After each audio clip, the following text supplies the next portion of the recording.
Grand Rising family. Grand Rising. I am your humble brother, Shango. I am the girl, Heru. And Heru is dragging me out to this cave, y'all. Stay tuned. We're going to Linville Caverns in North Carolina. It's located in Marion, North Carolina. It's about 3 hours away from where we're located. And we're going to explore. Drag me to a cave. Y'all stay tuned. It's coming up Linville Caverns. Right here. Turn left. Gotta hit my left right here. Yes, sir.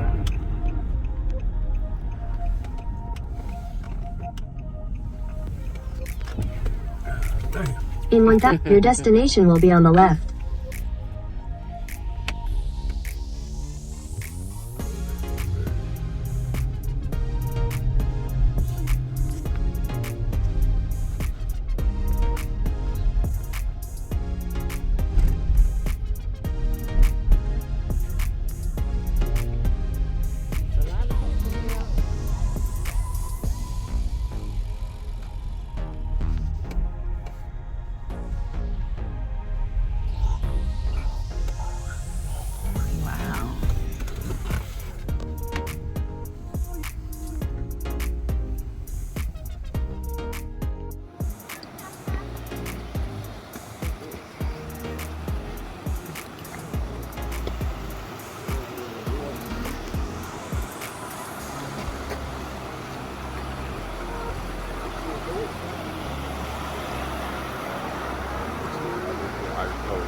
With the water.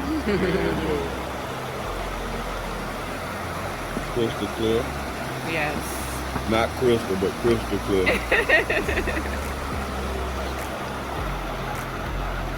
Well, we made it, y'all. A few things before we do head on in. We are an active limestone cavern. That does mean that all of our rock formations inside are still growing. We do ask that you guys please not touch those with your hands. But the salts and oils on our skin actually do affect the way the rocks grow. Aside from that, there's no smoking, vaping, eating, or drinking. You guys know all that normal stuff. Flash photography is encouraged, so please take all the flash pictures you guys want to take. If you are taking a video though, we do ask you to flash off for that, just so we're not blinding each other while we're inside. I think with that, we're good to go. There's going to be some low-hanging rocks. I'll point those out so nobody busts their head. Let's have a great time.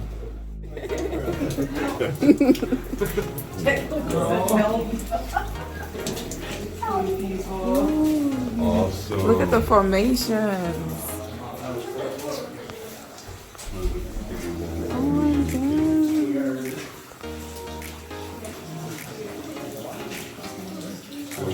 Go ahead, babe. Look at the formations. Yeah, we actually do use it in our bathrooms too, so if you guys wash your hands in the bathroom today, that's why it was so cold. So it's pretty clean. It'll be okay to drink. The water comes. You guys probably noticed when you walked in, probably the temperature stays 52 degrees all year round inside our cavern. But it's a little bit warmer in here right now than it is outside. Our water does fluctuate between about 40 and 70 degrees. So that's perfect for our trout. I don't see you guys in there. Right behind me actually. So there's going to be a speckled trout right down in there. We also have brown and rainbow that make their way into the cavern. It's very important to the discovery in 1822. Fishermen did notice them swimming in and out of the rock. Beautiful. Okay, take a closer look at that picture where our door stands now. So we're going to head.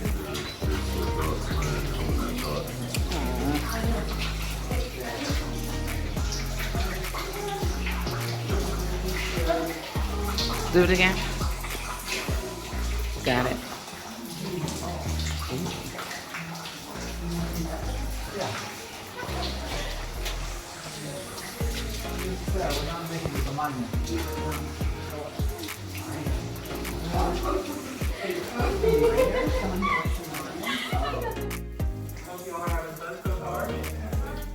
Upper level. We do call it the ballroom due to its smooth surface on top. But it does run about 1 to 2 inches thick all the way throughout. You can see what we've done. Taking tours up there. Now, if you guys follow my flashlight up this way, you'll be able to see what we call our alligator formation. You guys feel free to come over here too. I'm sorry. Yeah, you might be able to see a silence of teeth in it there. Oh, yeah. Now, it takes thousands of years to form something like this, all due to rushing water and drops from the ceiling. Those drops do contain carbonic acid, the same thing that makes our sodas fizzy, so it won't hurt us at all, but it does help combat about that limestone.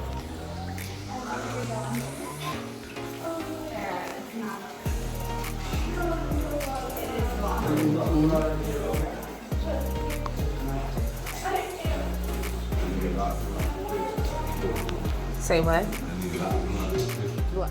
So we do have two species of bats that make their way into our caverns. We have the little brown bat and the tricolor bat. Tricolor is the most common. It grows to about 2 inches in length and about 5 to 7 in wingspan.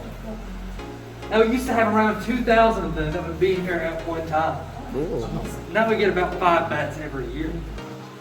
That's due to white nose syndrome. It's a fungal disease that affects them a lot like poison ivy or poison oak would affect us. Cause them to wake up during the middle of their hibernation to scratch themselves. They'll waste all the energy they spent so long saving up. We'll then have to leave the caverns to try to replenish that, but about 90% of them will either starve or freeze while they're out there. So to combat that, what we're going to do when we leave here is I'll spray a mat down with a 90% water, 10% bleach solution. We'll take turns stepping on that just to make sure we're not carrying any of that fungus out with us. You guys have any questions on white nose syndrome or on bats in general? Alright then. I'll take a look right behind you guys. What we call our bat formation. Now this is actually a flowstone, and these do occur when calcium carbonate deposits on itself and creates a waterfall-like structure. Now the green you guys are seeing on there is coming from moss and algae, and that grows anywhere down here that we have one of our artificial lights. You guys want to see another example of bat formation though? The Walmart bat. I was like, He's been here since Black Friday. So we'll head this way.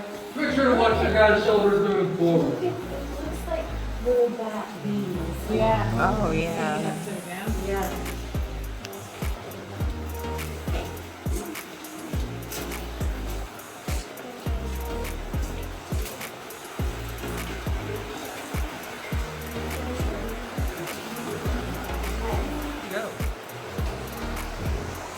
You'll also see in this area some glimmery little bits as well. That is going to be from pyrite, also known as fool's gold. You guys can see some pretty good pockets of it in and around through there. Oh, I see it. Not worth a whole lot. It's still pretty to look at though. I have pyrite at home. Oh, do you? Yeah. So we are currently in the widest area within the caverns right now. We're about to enter the tallest, which we call the cathedral. So if you guys don't mind following me this way, just watch your step on these stairs coming or this ramp coming up. I know. That's why I told you to put your hood on.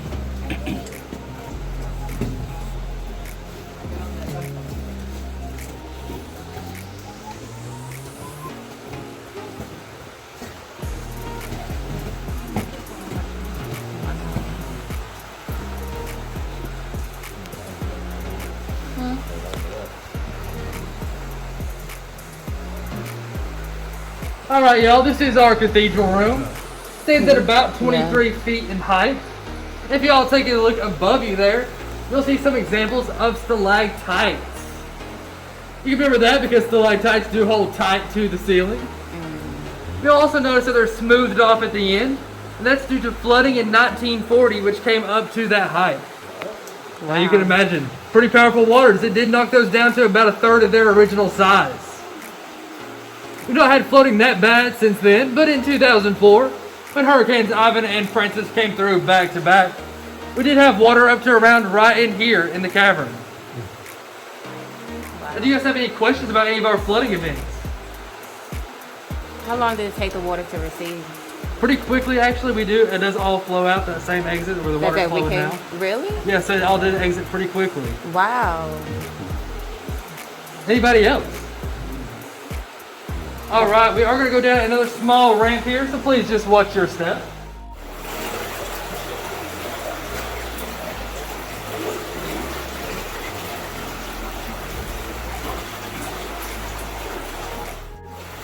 So alongside our pyrite, we do have one other semi-precious stone in our cavern called carnelian. Oh, carnelian! Right in there. I I'm wearing Carnelian now. I'm into stones. Oh yeah. I'm a stoner. That's cool. That's cool. I like that. I'm gonna use that. I'm a stoner. Now carnelian gets its orange color from iron oxide, also known as rust. So as you can imagine, it's not worth a whole lot. Not really worth the effort to take it out of our cavern. But it's still pretty to look at, just like all of our other ones.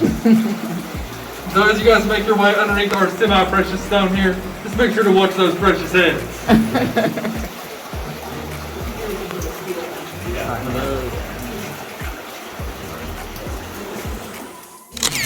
What we call our spilled milk.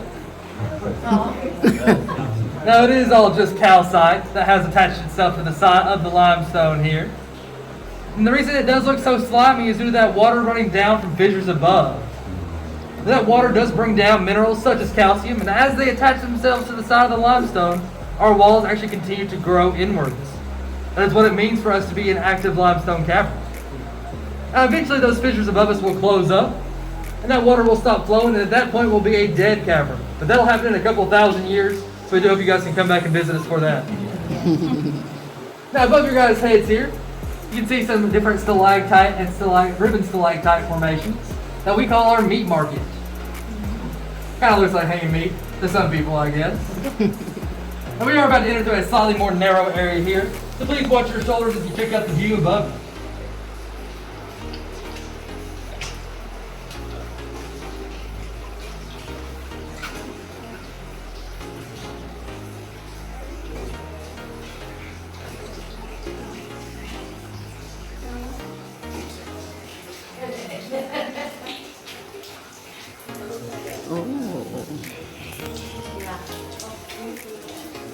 Besides that, is there like any insect life that lives in here? We do get some like moths and stuff going in here, which is great for our bats though, because they like that. My bad, yeah.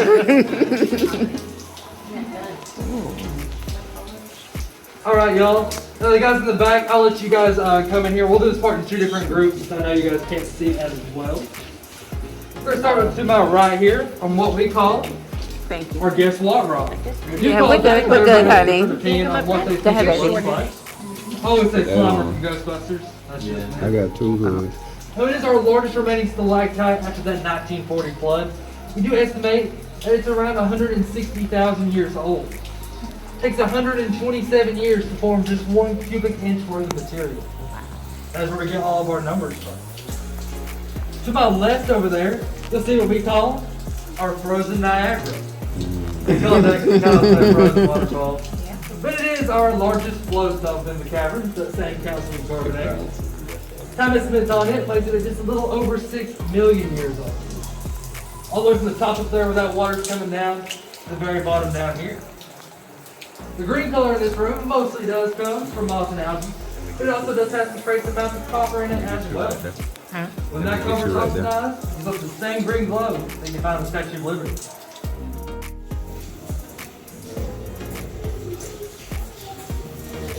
And watch your guys' heads on that limestone above you.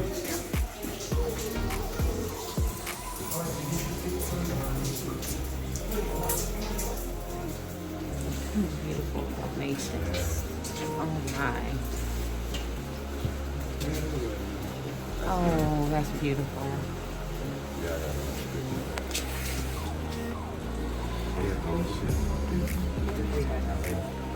Is it weird?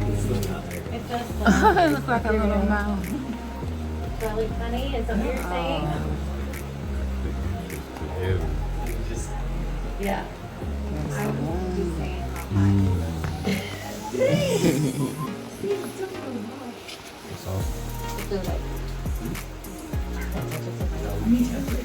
Alright y'all, the first thing we're going to take a look at in this area is down there where those little pools of water are. Oh. You'll see stuff that kind of resembles ground beef. You hungry? I think he is. Everything is ground beef. It's so hard to resist not to. You want to touch it too? Yes. It's so hard not to want to. Now up here on the wall, Yeah. you'll see some examples of stalagmites. They might reach the ceiling one day. How a stalagmite reaches a stalactite, they do form a column or a pillar. And you'll find a variety of colors in this room as well. We do have our iconic green, Yes. our pinkish orange from our iron oxide, Ooh, yes. whites from our calcium, grays from our manganese, lighter blues from our cobalt, and darker blues from our zinc. Oh, look at that green right there. Now y'all just take your time going through there. When you come to the end, there will be another set of stairs, so please watch your step. But this definitely is brown. I'm going to touch it. I had to. I'm sorry. Look at that green right there. Look, that's look at that. Look at that. That's beautiful.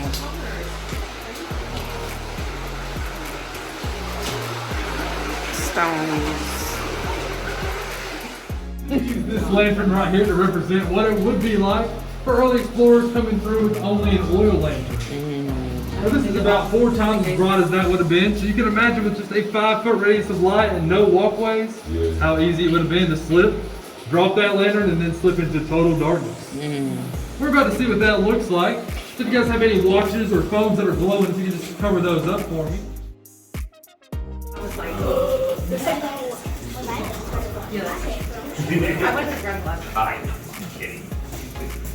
You're still drunk from last week. That's more like it. And watch y'all's heads coming back underneath that archway.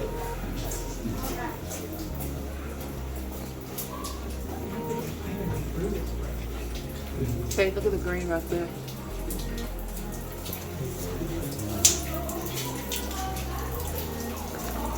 Oh yeah, we're back where we were. Gotcha. First thing I'm going to do is take a look down there. Oh wow. Right below the water surface, you will see a brownish black line on the rocks. That is where our erosion is currently occurring. But around 13 million years ago, that erosion would have been happening right up here on what we call our bedrock table. We do call it that because it's primarily made up of bedrock. And 13 million years ago, all that water would have been flowing right over top of here. Also, I would have paid to be a tour guide if that was the floor and that was the ceiling. Seriously. It's over 200. Oh, wow. So it's pretty large property. Yeah. Pretty large, yeah.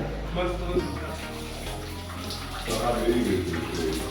it goes about 750 feet with the Linville Caverns, and then about 600 more.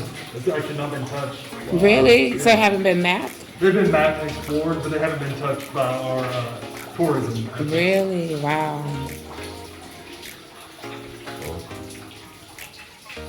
All right, y'all. We got everybody. So we are about to head back out into the real world. Before we do so, does anybody have any last questions? All right, if not, I've had a great time with you guys today, and hope you guys had a good tour as well. We're gonna head this way. Thank you so much. Oh, absolutely. I'm gonna ask you guys to stop at the top of the ramp when we do leave, so we can do our part to protect our back. Okay. All right, we're headed this way. Did it happen? Here you go. It is. Oh, we gotta leave. Thank you. You guys have fun? Thank you, we did. Okay, family, that wraps up the tour at Linville Caverns. This tour was about 40 minutes long. They're only open on Saturday and Sundays from 9 a.m. to 4:30 p.m. If you're in the area, come check them out. Because this is North Carolina only tour cavern and it has the most amazing rock formations, family, please like, share, and subscribe to Sankofa 444 Travels as we explore the world.